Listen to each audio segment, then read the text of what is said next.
Greetings, dear ones. Happy Friday. There we are. Greetings, dear ones. Happy Friday, December 6th. It's difficult to believe we're already here, well into December, and all of the various events and busyness and movement forward. And I'm hearing from a lot of people that they're kind of getting stuck in many ways or tripped up. And you start to do something and you think it's finished and you can accomplish it, and then there's a hitch. So many of you know that we are moving into Mercury retrograde, which I'm not a proponent of that causing problems and causing the connections to be lost. But I think that there is also such a strong belief in that being the case that consciousness, our collective consciousness, can actually aggravate, exacerbate, or even create that. And I think that's the emphasis for today is what we can create with consciousness. And interestingly, one of the things that came across my desk today was a reminder of what they term as pure intent. And those of you who have worked with me or have been following any of my teachings know that I'm not a proponent, again, of intention, although it has powerful understanding for many people, but intention really functions or moves from a place of mental exertion or mental control and willfulness, intent. So it's actually, there's energy from the self attempting to create an outcome. Whereas most of the information that I've been relaying and encountering, particularly throughout this year, is that our creative abilities must come from a much deeper place. So the mind is, and when we're referring to consciousness, consciousness is not just the mind. Consciousness includes your energy body, your emotional body as well, the emotions. And that has always been a great emphasis in the perspective of this work, is that although you can change your mind about something or change your thoughts, which is a wonderful practice, however, that will only take you so far because it's a method that needs to have constant effort and constant control. And anything that you are attempting to control, even your thoughts, is tapping into the well of energy that you have, both physical and energetic energy, to create that level of control. And there's an implied threat or lack of protection if you don't do this. I've been speaking about for many years, and now there's more of a recognition of what's called toxic positivity. And as things get hotter and heavier, they have not even begun to be, then the tendency to move away from what's considered the negative or dark or shadow or hurtful, harmful, etc., is going to get stronger and stronger. And that immediately necessitates a strengthening and an accommodation of your defense system in better, stronger, more sophisticated ways than ever before. Because it is replicating, once again, the experience of our childhood where there were dangers coming at us. And again, that definition of danger does not necessarily have to mean someone physically attacking you or, you know, that you would be thrown out in the cold. But the implication for a child is that if the parent is not on their game, if they are not putting the child first, if they are not creating a secure container, corral within which that child can develop and be free to allow their essence to come forth, then that is felt as a threat. I can remember seeing so many different friends who, were under the impression that they were protecting their child, but, just having a conversation with a friend in front of a child, they're very, very intelligent. Children are not brain intelligent, they are intuitive and innately intelligent, so that when they feel that threat because the parent is not even in that moment taking them into account and saying, hey, I need to watch my words because a child can feel what I'm saying. So they may be angry, not at the child, but at something else, or upset with finances, and they're expressing it to a friend over the phone. And a child hears this, and their whole little foundation starts to quake. The ground underneath them starts to quake. And again, this is following, I didn't do this on purpose, but this is following a very large earthquake in California. But that's what it feels like to a child, that the very ground underneath them is shaking. The very thing upon which they stand, which is their parents' stability, their parents' emotional calmness, emotional equilibrium. And that doesn't mean that we have to stay calm all the time, but it does mean that we have to be very conscious at all times of what we're saying, what we're doing in relation to the child. Or even pets. Pets feel and pick up and carry our emotional state, our mental state, our energetic, and even our spiritual state, as do children. So, this replication of danger and threat in the world is causing our defense systems to get stronger, to get better, to defend against feeling what's going on out in the world, especially as those threats come closer to home in our finances, in our food, in our air, etc. So we have lots of instances of that right now, but so too do we have just constant technological, scientific breakthroughs, innovations. My phone and my tablet are full of open tabs of things that are right there to resolve everything that we have going on.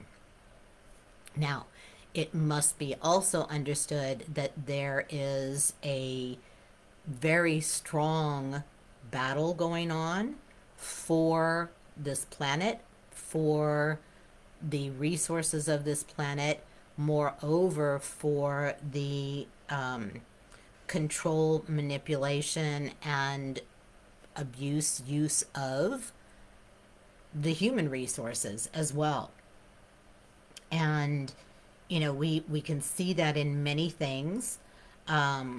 We have so many things that are the battle is really over whether we're going to go forward into a more sustainable, more future positive, more innovative, creative ways of being in unity. And the push against that is to stay with the old ways of control and dominance and suppression. And that's done through the control of resources. In this case, the big battle is really about I know it sounds very simplistic, but fossil fuels and everything that goes along with that. Out of fossil fuels, we have plastics, which are devastating to every single being on this planet, not just human beings, but our land, our animals. It's getting into the very fabric of the soil, into our deepest levels of our human body. And it's found in the most remote places. They're called, if you've seen the term PFAS, and those are microplastics. And as you're well aware, microplastics, plastics come from the fossil fuel industry. We also have fertilizers that are, again, related to some of the what comes off of fossil fuels in the process of creating them. So I'm just going to bring up a couple things today, and there's, the answering solutions. But I think what is most significant right now is so many people are very, very aware that we are in, let's call it the last battle, the end game, as the Marvel world puts it. And this really, I've been talking about this for 10 years or more. This is the, we're in it for all the marbles right now. And you are extremely significant and vital and purposeful in being here. I was a vendor at a beautiful event the other night hosted by the Walnut Club, which is a women-based organization promoting women in the professional world as well as women in business. And, just in chatting and conversing back and forth about things, young women, older women, everyone is aware that we are in this process of evolution, although it may not be named as evolution. But we are all aware of it, and yet we can feel extremely helpless and hopeless and powerless within it. And that is harking us back to the way we felt as children, when we didn't have any power, we didn't have any control over what was going on in our little world, we didn't have any say so, and we were trapped in it. And it's being replicated on the macrocosm so that we can work with those pieces on an individual microcosm base. And that's what I was saying earlier about the defense system kicking in. We can allow the defense system to get stronger and better, and more of our energy then gets dedicated to defending against and not wanting to see or hear. But that is not the way out. It was the only way for us as children. But now, as adults, we have the opportunity, we chose the opportunity to be able to shift and change things. And that means finding out about what's going on. And, you can start exploring a little bit on your phone or on your tablet about any particular subject. And good or bad, the algorithms will bring you more information or more things like that.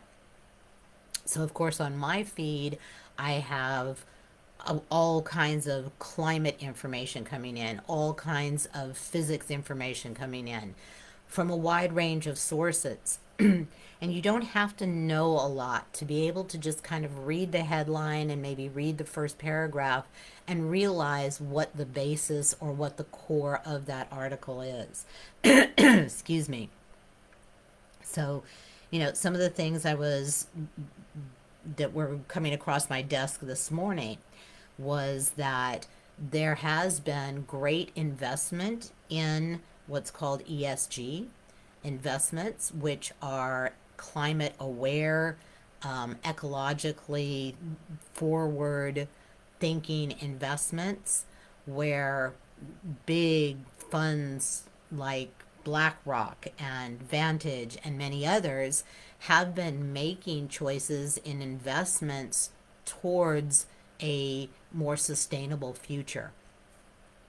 And I read an article that the CEO of BlackRock this morning was mentioning that the world the world economy is being reshaped right now by five new mega forces: geopolitical forces, fragmentation of you know fragmentation, demographic trends, digitization of finances, AI, and zero carbon emissions. And those are key elements to whether we're going to invest in things that answer those issues or address or take into account those aspects, or that we continuously invest in dirty economy, let's put it, of again fossil fuels or fertilizers that are deadly to our soul, to our soil, to our food, to our bodies, but that are quick money to a lot of the larger agri-corporations. And we have right now, actually, there are lawsuits against big BlackRock and many of these investment firms or funds that are trying to move forward with ecologically sound or climate focused investments. And there are particular political parties who are in, this is in Texas and multiple other states, who have created lawsuits against these investment firms or funds that are basically not only wanting to move forward in the world, but are finding that financially it is more beneficial for their investors and for their shareholders. But there's also a longer term result in that. And those that want to put money in their pockets right now and have a very short term vision are attempting to stop that. Just as there is a huge push to stop the investments and the subsidies for solar, for wind, for so many other technologies.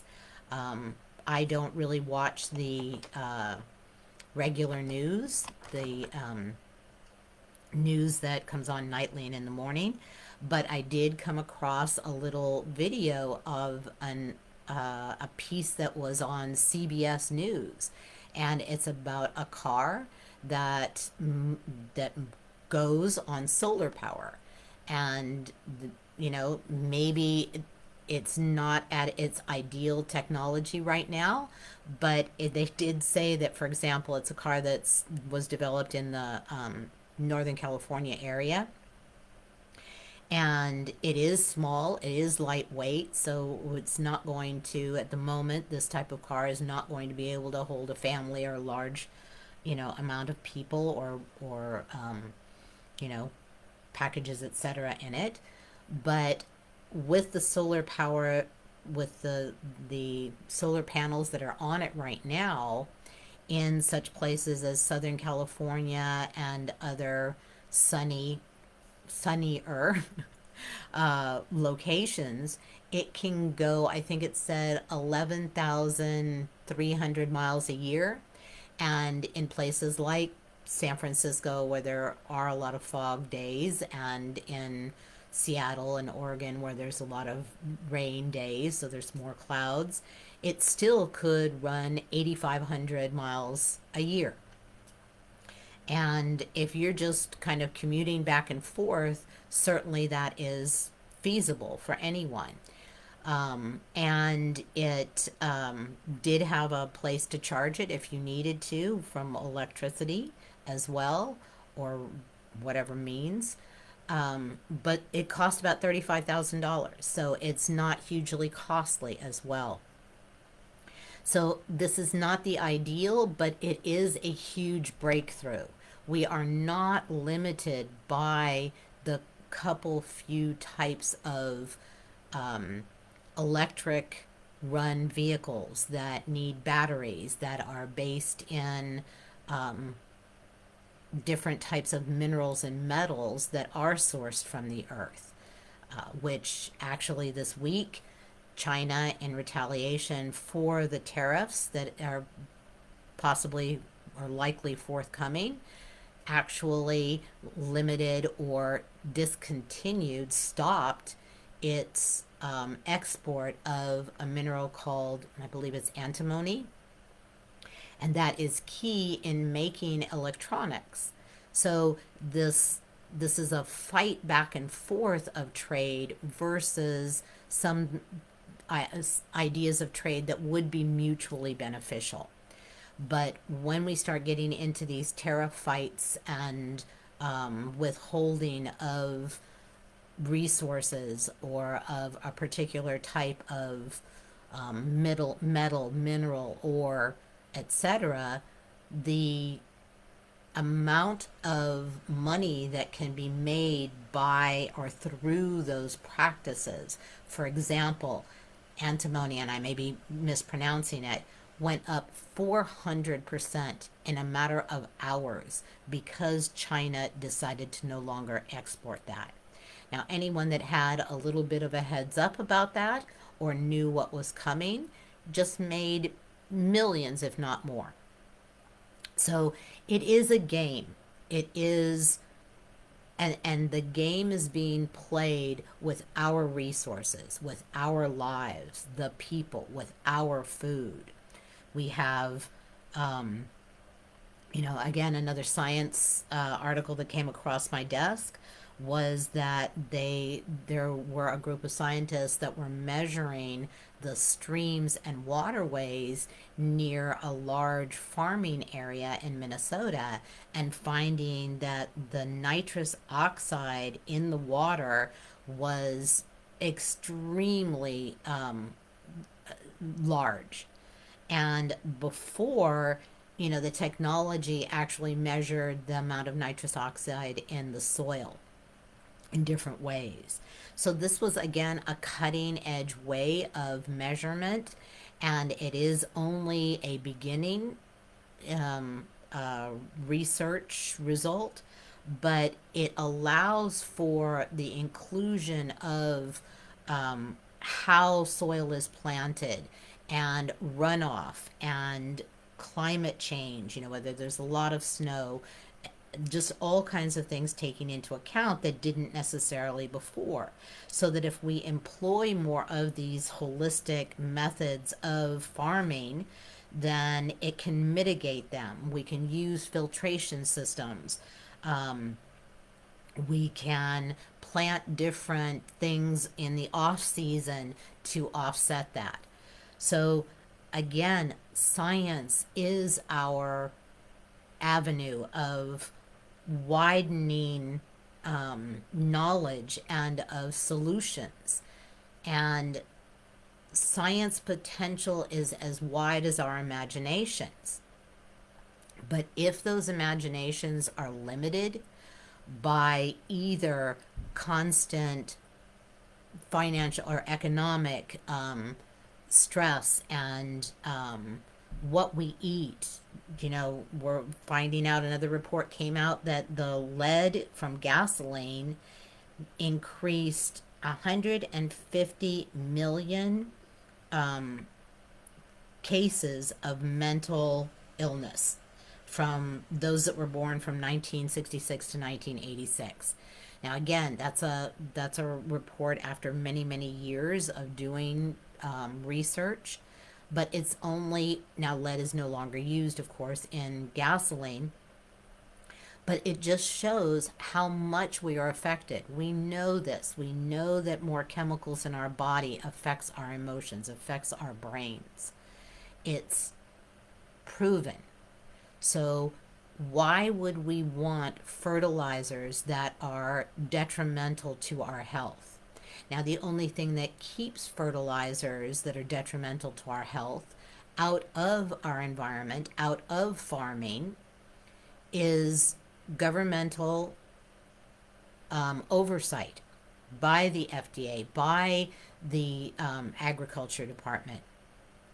And if those are handed over to what are basically people who are working for the agri fertilization, agri fertilizer companies, then our protections are going to be destroyed. So it really, really behooves us to be aware of, to find out what's going on. Another thing, that can affect our movement forward and the imagination to create new sciences, new means, new solutions is our children's ability to think out of the box, to be inclusive in all areas of our world. And if those are limited by what they can read or what a teacher can say or speak about or teach for a wide variety of reasons, then those little minds are not going to be as active. They aren't going to have the freedom to take information and utilize their imaginations and all of the data accessible to be able to create from. We have programs like Head Start and feeding children that aren't getting, don't have enough funds at home to be able to take lunches. These are programs that our government provides for children that allows them to learn better. It allows them to be more interested, to be more curious, to have more ideas. Because if you're hungry, you're not going to be able to think. You're not going to be able to focus. So it sounds like a huge, attempt to stop the forward movement of humans, and in fact, it is. I know people don't like to hear about the shadow side of our world, but if we don't take that into account in our choices, then we are going to be reverting back to the Middle Ages and having no access to that which allows us to grow and become and expand and evolve. So, and then on the other hand, we have, and to that end, I'm sorry, to that end of children's minds being affected by lack of food or fear of speaking out or not having exposure to a wide range of subjects and perspectives and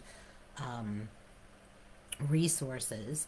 There are battles going on in towns all over the country to ban books. And some of them, for example, in a community in Tennessee, and this is WBIR, which is a station there. So this is their report, local report. And some of the books that are being limited or are being banned from the libraries are books that have been made into movies, even. Water for Elephants, The Kite Runner, um, Perks of Being a Wallflower. And these are stories and ideas that allow for people's individual experiences. In the case for the elephants, it was a person and the elephants themselves. We have every right to have access and to read and hear and understand anything and everything that's available to us. But that makes us stronger. It makes us question. It makes us want to fight against that control. And again, continuing on this idea of replication, when we were children, we could not. This is the evolution of our species. but it is individual evolution as well. And, this, when we were children, we didn't have that control. We did not have any say so over what was done or the decisions made for us. And I'm talking about small children, like 0 to 8. You can act out later on or act out even then, but it didn't get you anywhere. Um, we have no power as children. We have no control. We have no say so. We have no rights for that matter. Even though there are laws to protect us, we're not believed. The proof has to be extensive. I mean, I've worked in psychiatric hospitals and residential treatment centers, and so I know what it is from the inside and what it takes for a child to even, begin to be protected within the system. And, you know, that protection is now in our hands. Are we going to protect ourselves? Are we going to protect our food? Are we going to protect our land? Are we going to protect the animals that are fast disappearing? This is the time of the people. This is the time where, again, I keep coming around to Robin Hood, that the people have to fight, the people have to stand up, the people have to choose. And we cannot make those choices unless they're informed. And I know there's so much information coming at us, as well as a lot of misinformation. But I would encourage you to seek out those sources. I'm going to try to, again, keep everybody apprised, maybe make a list of articles that have come across my desk where you can be informed of what's going on, and then watch what's going on in your government. Because in order for any government or even a household, let's take it down to the microcosm in a household, you cannot spend and not unless you have the income for that. And that income can come through, in a family, in a household, it can come through the adults in the household only. So if those adults in the household are not bringing those funds to the household, or instead utilizing them in their own way. And, I experienced this personally in my life as a child. My father took, without the knowledge of my mother, took part of his salary, a good chunk of his salary, and played the stock market, generally losing. So there was less for us. Again, unbeknownst initially to my mother, so we were cutting corners. We had to do without. She came up with creative ways to allow us to have things, but even so, it was very, very limited until such time as she made a choice and became aware and then was able to make a choice. So too with our government. If there are going to be large subsidies, benefits, tax cuts for larger corporations that are already benefiting from the changes in regulations and the elimination of laws that protect the people but benefit them financially, then the funds to run the government are going to have to come from somewhere. And that equates to cuts in spending, programs, just like I said, Head Start, benefiting children, in schools with having lunches. There's a huge report today of Medicaid cuts in how many different states? Arizona, Arkansas, Illinois, Indiana, Montana, New Hampshire, North Carolina, Vermont, and Virginia. And I'm sure when these people voted or didn't vote, they were unaware of the consequences, but this is what happens. And those things that we depend on, whether it's programs to benefit those that are in need or those that are disabled or those that need mental health assistance, or whether it is the ability to have the feet on the ground of seeing where chemicals are leaching into our soil and then therefore into our food, or the overproduction or over farming of soy, which eliminates a lot of forests and clear cutting, etc. So we're in this right now, and we have the power. But I understand how difficult it is to stay informed. I'm going to do my best, and I would really love to create some sort of community where people are watching what's going on, they're adding in the information that they're aware of, and the solutions, whether it be scientific, technological, engineering solutions that we can support, that we can be aware of. And if we can't actually physically do something to support that, our, which brings us back to the beginning. Again, I don't generally use the word intent, but I do use the words conscious creation. And if you see, for example, when I see an innovation in a particular area of science or area of the world, and I sit and I feel into that and I get excited and not only envision but feel into a world where this is now common. There's a beautiful country, there's a beautiful city in Colombia, Cali, which was a base of drug lords and, a beautiful town, but nobody would go near. Now that same town has greenery growing on the buildings and has found all kinds of different ways to reutilize water and cool down the town with greenery and growing.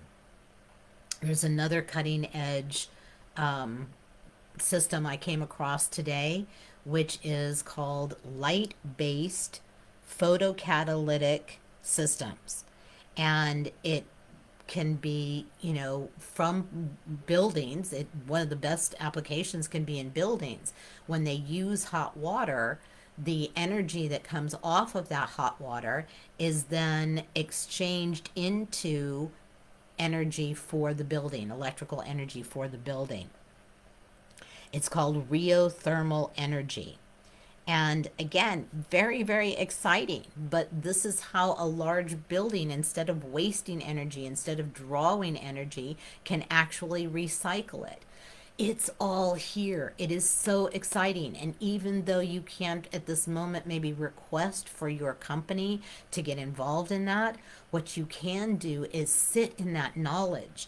And this may be cutting edge. It may not be perfected as much or as well as yet, because it needs exchangers. It's called energy exchangers to be developed.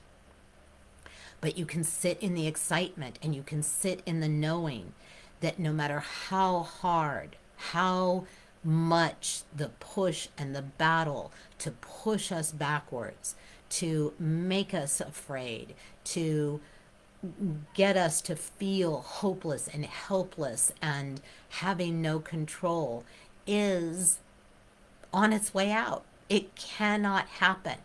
But most importantly, for that to not have any ability to push us backwards, is our need to inform ourselves. Whether it's inform ourselves on, as I said, a scientific basis, whether it's a political basis, whether it's what's going on globally with the economies, the trade, as I mentioned, between countries. It's not as complicated as one thinks. It really isn't. And you don't have to read everything, you don't have to watch everything, but you do have to find sources that are bringing actual information rather than opinions or skews the information. There are still journalistic newspapers out there. There are still science based journals that are constantly, through their magazines. I get things from physics.org, from IFL, which is an international kind of science based magazine. It's there for us.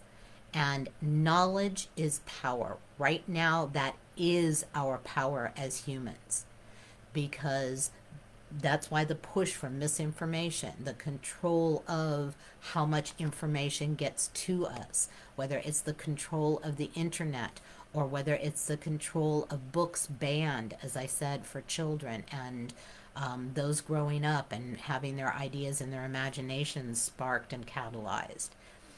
It is, once you have knowledge, you cannot go backwards.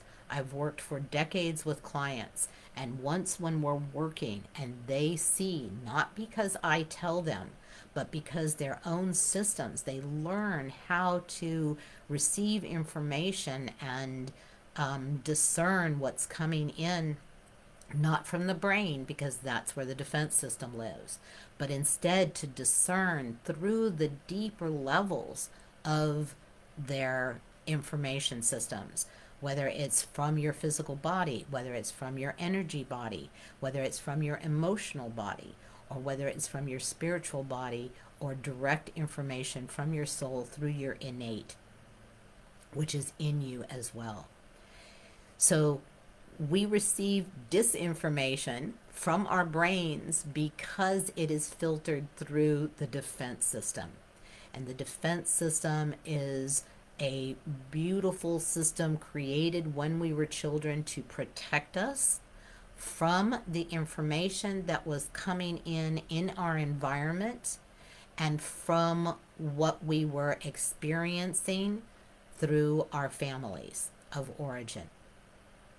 But now that disinformation is preventing us from accessing those deeper levels of information that are true to us, as well as keeping our energy resources, physical and energetic resources, dedicated to that obsolete protection system.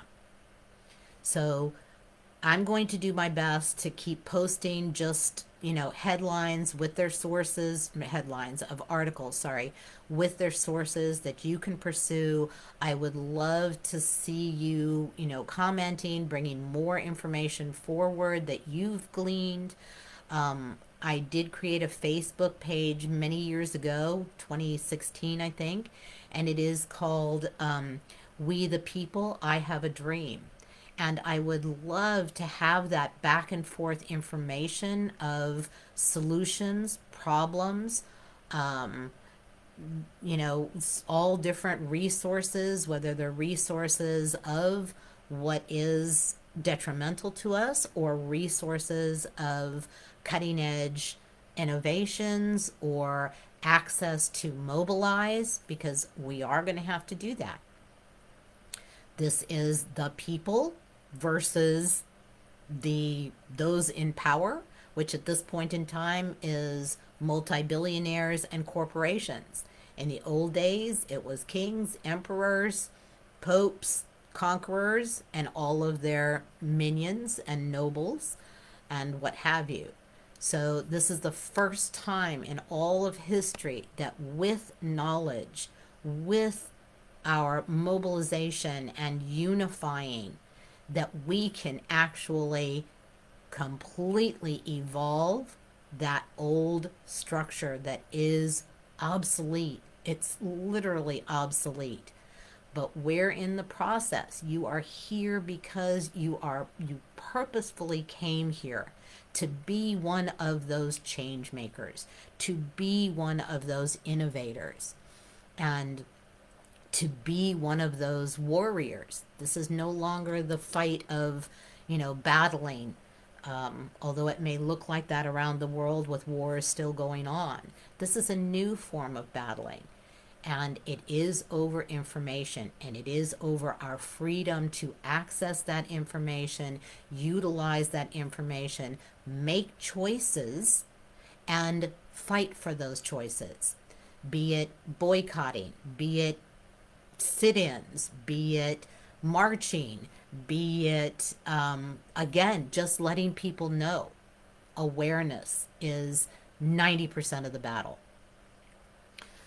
I come across people every day. I'm in the grocery store chatting with a lovely lady the other day, and she grew up here in New Jersey, and she was one of the student protesters. And, as we're talking, she forgot what that felt like. And she was an older lady, and I know the knowledge and the experience and the wisdom that the elders can bring to us. So that and the energy and excitement and purposefulness of the young people, that combination is what will allow us to unify and move out of this old way into the new earth, the new way, where there is a sharing of information technology, a sharing of abilities and gifts. There are more and more barter communities coming up. We are going to be going back more and more to buying local. And again, this is Christmas season. Please, I know it's very difficult. Everybody's in an economic crunch right now, but more so, let's go back to getting together and making gifts or buying local or gifting an act instead of a thing. I've asked a couple people in my life, please do a couple favors for me that you can do that I can't. And that would be the greatest gift of all. And then, in exchange, I will do something for them or, you know, take them somewhere for an event. That's, I think, a new thing. It's called an event gift, or I can't remember the term. But this is the power of the people. I saw it happen growing up in California. We made laws, we changed laws, we backed down prices. And that happened, if you noticed, last fall, early fall, late summer, early fall, where people were not buying as much in the way of groceries and prices dropped. Not all prices, but many of them dropped. And now you may notice that they are increasing again, feeling that they have us over the barrel. It's the holidays. We want certain things. We like certain foods. We're in a hurry. We use fast food and conveniences. And again, that's where community comes in. There are many people that either work at home or are retired, or there are many different situations where maybe a community can get together and someone is making food on a larger scale and distributing that for 3 different families, and then someone else takes a turn. There are countless ways that we can counteract and undermine this push to revert back to powerlessness and having no control and lack of freedom. For this battle is for freedom. Do not be mistaken. It is not for anything else but our freedom to be, our freedom to speak, our freedom to express who we are from our very essence. And it's therefore a very exciting time. Scary, yes, but very exciting. And if you are here at this time, you may have heard me say this, and I'll say it 10,000 more times. You are a very big soul to choose to be a vital participant in this evolutionary process. And you have power. You have ability. And I honor and respect and love you for being here in whatever way you choose and however much you choose to participate. But please believe that you do matter and that you can make a difference. But we must do this as a community. We must do this in small groups, in large groups. We must do this locally. We must band together. Again, even our housing in our neighborhoods have been set up for quite some time to be separate. This is, contrary to every way we've lived for thousands of years. We have gathered in communities, whether it's extended families or whether it was neighborhoods or communities in rural areas. That is the way, unifying community and information for our freedom. So please visit the Facebook page. I'll send links. I'll post them on my personal page. But the page again is called We the People, I Have a Dream. And I really encourage you to become active and post there innovations, information that you've learned, needs. There's, what is it? Don't buy anything in different communities, people giving things away, people needing things. This is the way of it. All the structures are there, all of the potentials are there, but it does necessitate us acting. And any of you know that when you are feeling powerless, depressed, down, sad, grieving, it is action that breaks that up. It is taking an action that makes that feeling stuck or moving backwards start flow again. So I know we all have extremely busy lives, but you're here at this time, and this is what's called for.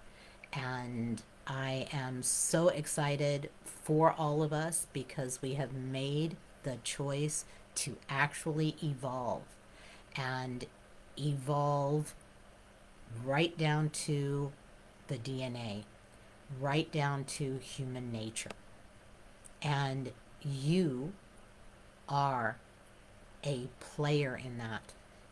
Nobody, no one on this planet is not needed and significant and purposeful and vital to that effort. I don't care if you do nothing. I don't care if you actually pull us backwards by some of your choices. That too is necessary in order to feel, in order for us to feel what it's like to not have those freedoms. So this has been a lot of words, a lot of ideas, a lot of concepts, a lot of information, I know.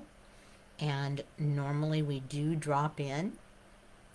But what I am going to invite you to do, even though we don't have a whole lot of time, but is to just take that information I've given you, the concepts, the ideas, the way in which the macrocosm is affecting the microcosm and how that microcosm is reflecting our individual family of origin situations and family of origin experiences, and how on an individual basis, when we transform, transmute, transfigure, and metamorphosize those issues, that we are actually affecting the larger scale. We are affecting the macrocosm.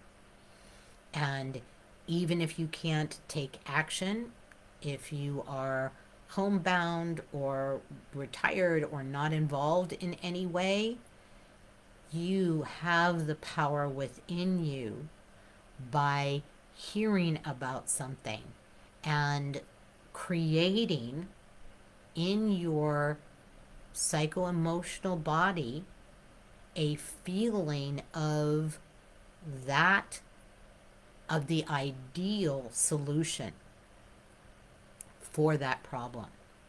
So for example, today again another article came across my desk of a protection that has been put in place since I believe it was 2006. Yes, there was a protection deal in the Amazon in Brazil, a protection for land so that the big agri companies and other large corporations would limit the amount of soy based farming. And soy is devastating because, again, that's one of the things that you have to clear cut. And we all know that soy in our food is detrimental anyway. Now that is under danger of being removed, that protection, because, again, of the large companies that stand to make immediate fast money from growing more soy because of the demand. If we stop buying things with soy in it, then the demand goes down, the need to farm soy goes down, and those that are pushing for detrimental practices, as the big corporations are, AGRI, then it literally pulls the funds out of their hand, it pulls the power out of their hands. So we can then take that. So that information was, very upsetting at its offset to see that a protection that has been in place for so long for the Amazon forest was potentially going to be removed. And again, in meditation this morning, it doesn't take but a few minutes to be able, once you learn and practice this, to be able to sit in. For example, what I was sitting in was the wonderment and the extreme intricacies of the biodiversity and the circles of life that occur in the Amazon, and all of the wonderful creatures and plants and trees, and the land, how fertile, and how the indigenous people of that area have worked intimately and intricately with these systems and with nature and with the beings that are within the forest. And that wisdom continues, that cycle continues, that mutual benefit continues. And I sat deeply in the sensation and the knowing and the delicious excitement that is something that is ongoing. And that is creation. That is a creation practice, because you are employing your feelings, you're employing a deeper sense of it already taking place. It completely it completely reshapes that fear and sadness and grief that we feel at hearing the news into the excitement of how we wish it to be. And I guarantee you that after doing such a practice, through the internet, through television, through someone overhearing someone speak, you will see a positive or forward movement towards the protection of the Amazon that you can get excited about. In other words, there will be immediate effect. Do not underestimate your power. Do not underestimate your imagination. Do not underestimate your desire, your wishes, your wanting of the world you envision, the world you want to live in, the world you want to leave for your children. You are a powerful change maker. And that's why you're here. And so, as always, it is with the deepest of honor, respect, and love for you here on this planet at this time. Until next time, have a wonderful day.